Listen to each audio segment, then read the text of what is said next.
Today is Trevor's 43rd birthday party, and since Trevor is a rock star, what would the right word be? He's a rock star, Bali degenerate god. Let's go see what's he got for his birthday party. The birthday party's in this gigantic building. Party goer 1, party goer 1, ready to party. Party goer 2, ready to party. Where's the party at? Okay, stepping inside. I hear the noise. What? I'm confused. What? Looking to the left, looking to the right. I get the feeling there's an elevator here. Oh, Ray, elevate me. Hit that switch. You guys excited? Yes. Good fellas. Are you a good fella? Well, it's a good sign. I can see some people up there. This is Taste. Who even knew that this place even existed? Analog listening. Wow. A place you can comfortably listen to records. How cool is that, KDK? You're in a record shop. I just grabbed my gin and tonic. Trevor, the birthday boy, is up there talking some truth, gospel, gossip. I know this guy. What's good? How you doing? A drink. The drink is in the cup.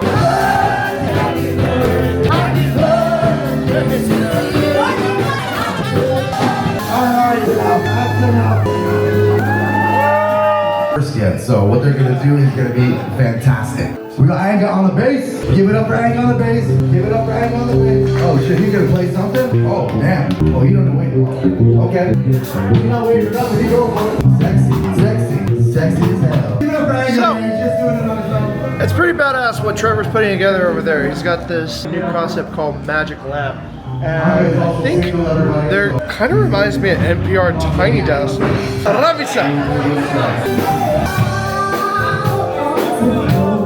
I got this playing on the turntable, which is spinning, and you can hear it. It's pretty incredible sound. I mean, this is the whole point of being analog, right? Staying alive. Analog listening space. It's time to go to the next after party. So, without further ado, we will leave. Holy shisa! Hump the truck. Rama, are you gonna hump the truck? Inside. Oh my God. Are we humping a truck, Dustin? Dum-de-dum-de-dum-de-dum. Okay, pretty good. Wait, I know this guy. Oh, are we gonna go and do this after party together with the family? No, we're not. Why? Because we Because don't work. I work. She doesn't work. you don't work after party? I see you there. And The Shady Pig. Shady Pig. Brawa. Brawa. Oh my God, this is Shady Pig. Did I bring my backpack? It's about 11:30 and I'm headed towards Canggu because that's where the next after party is. An accident victim like this guy apparently is not doing too good. Yeah, that guy is dead. Wow, that is sobering. That guy is really, really dead. Yep, his eyes were like, that is not good.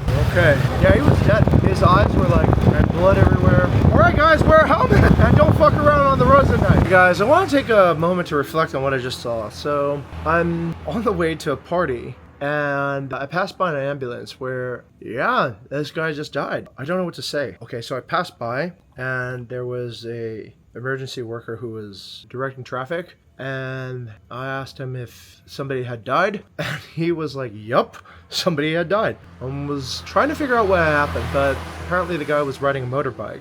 And I don't know, I don't think it was very polite to film what you see there, but I passed by, and it's not the first time I've seen a corpse in Bali. It's, for whatever reason in Indonesia, the lack of privacy and including your death is expected to be a fairly public spectacle.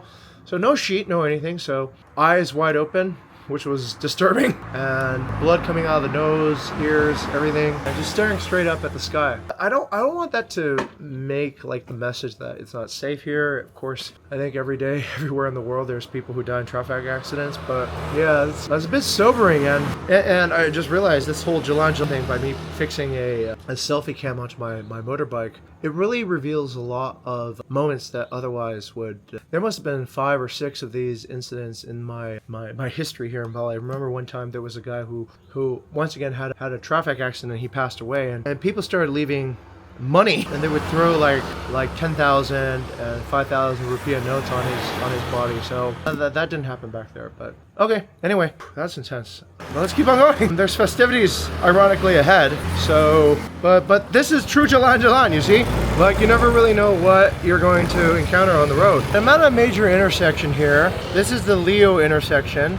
and that road gets us a little bit to Batu Bilik, which is a major street here. But I want to reflect for a moment on mortality in Indonesia. So at an intersection that's about a block away from here, a few years back, I was involved in a really sort of intense accident. I was driving the car, and my daughter Eka, my wife Wayana, they were in the car, and we heard this terrible crash, and we didn't think too much of it. And we went past the intersection, and immediately there was a crowd that flagged us down and asked us to stop the car. And then in like seconds, somebody literally opened the passenger side car and brought this girl inside our vehicle, commandeered our car to be their emergency ambulance. And we were like, what? Okay, we'll help. And what had happened was that there was a teenage girl who was sitting probably as a passenger on the back of a motorbike, and she got T-boned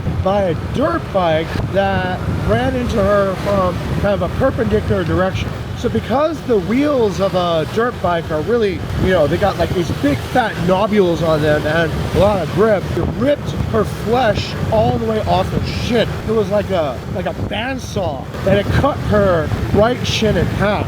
Speaking of which, it's funny that this girl right here is riding semi sort of almost naked here. But anyways, that's not the point. The point was this girl was, and I could see her shin bone, and so could Eka, my daughter, and Wayana, and surprisingly there was no blood. I thought there would be a ton of blood, but it didn't rupture any major blood vessels. Well, it really hurt, obviously, and she had a male companion that just carried her inside our car, and we were like, what do we do? So we were kind of panicking, and I tried to hold my cool. I asked them in Indonesia where they wanted to go, so they told me they wanted to go to Sangla. Is, at least in the expat community, it's not very well known for being a quality hospital. It's kind of known for being the opposite. It's known for being a really bad hospital.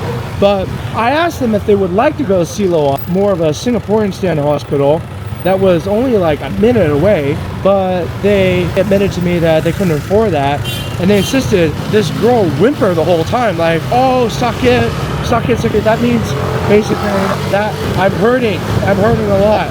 Clearly so. I mean, it was grotesque, to say the least, her injury. I think we used Google Maps. Thank you, Google Maps, for being so helpful to navigate through the very complex streets of Denpasar. We could get to the hospital without too much fanfare or theatrics. The male companion just pretty much left the car, carried her away, and said thank you. I think in English even. So we followed her inside. It was like Saving Private Ryan inside that hospital. There was like hundreds of accident cases in an open, it's like pretty much an open room with curtains dividing each patient. It was intense. There was probably like a few hundred accidents and hurt people all throughout that entire road. Strangely enough, I don't know what to even say. I mean, the one word I felt was alive. You really feel alive when you are doing pretty good, coming back from a dinner and enjoying your evening with your family, and looking at, a few hundred people, which maybe like half of which, well, they're not going to survive the evening, which makes you really appreciate your mortality. Now, that is one thing I really surprisingly appreciate in Bali, that if you want to see the full spectrum of life, you can go see it. You can go see people who are about to die. You can go see people who are just born, in fact. The hospitals are pretty non-private, I would say. So yeah, that got me to think about mortality in a very profound way. That would be the right word. That being said, I'm not gonna change my life. I'm still gonna ride a motorbike, and I'm still going to have fun and everything. But man, at any given point, like look at these girls up here, right? They're dressed up, they're ready to go clubbing, they're ready to do some fun stuff, but we're all inches away from a disaster, and they have no helmet. I just realized they're not even having a helmet. Literally, you're like, and neither does the person in front of them have a helmet either. That's sobering for July. Get out this morbid cycle and continue on our expedition. Fucking expedition. I'm on the middle of the busiest junction in Brawa. This is Mesa. This is, I think, Shady Pig, and I'm in the middle of the street here. I better get the hell out of here before the guys kick me out. Shady Pig. I think this is Shady Pig. I'm important. You have to rent shoes, and there's guys that rent shoes. There's a shoe rental. These are rental shoes. Okay, should go back. Okay, thank you. They're afraid I'm gonna run away with these ill-fitting shoes. Yeah, I feel like a tool. Yeah, those are my shoes. They don't even fit, but whatever the fuck. Okay, fuck this shit. The trouble we go through in order to support our friends. Shady Pig has some sort of weird dress code policy. They need to check me for guns and weapons. Okay, let's go inside. Help! Here's some words of wisdom. Everyone's a whore. We just sell different parts of ourselves. Thomas Shelby. Some Peaky Blinder wisdom here. Yeah. Birthday boy, happy birthday. Happy birthday. So that was the pig. That was Shady Pig over there. And I don't know, it's like kind of like pretty late. This is guy hustling for rides. He got a ride, that's cool. Went in the club, got a lot of love from Trevor's 43rd birthday party, which was pretty awesome. There was bottle service, there was unexplained bottles of Hendrick's gin that showed up at the table. You can always be assured that if Trevor's having a party, you should probably go. The most impressive thing is that Trevor's parties feel belonging. Belonging is the key word.